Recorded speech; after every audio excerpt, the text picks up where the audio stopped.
الرحيم akhyaarta maanta waxaa laidin tusayaa sida weelasha markay kaa madoobaadaan loo cadeeyo. xoogadaas biyaha ah meeshaan ku jirto waxaa lagu darayaa waa bahashaas kandajiino ama bahasha dharka lagu cadeeyo saa u taqaaniin hadba saa idinka u kasiisiin.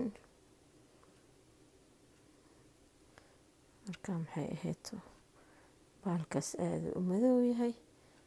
weliba waxaan rabnaa inaan digsigaan dabada saska inaan dabadaas ka cadeyno haddii ilaahay ka raali noqdo. marka nala socda akhyaarta si fiican noola socda.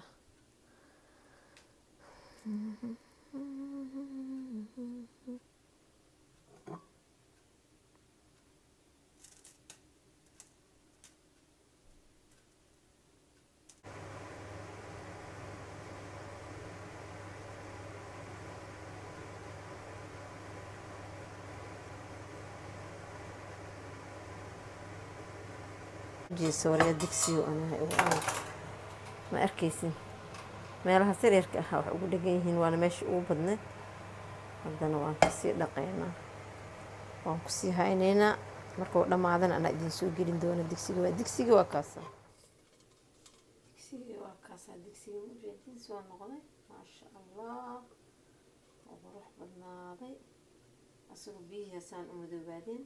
markay biyihiisaas u madoobaadeen waan kasoo raacsiiyey gaduudkiisa wax yar ku yaalay oo wasaq ahaan leh ugu yaalay laakiin aanan ku dhaganin. waan kasoo raacsiiyey digsiga waa kaasaa maasha allah.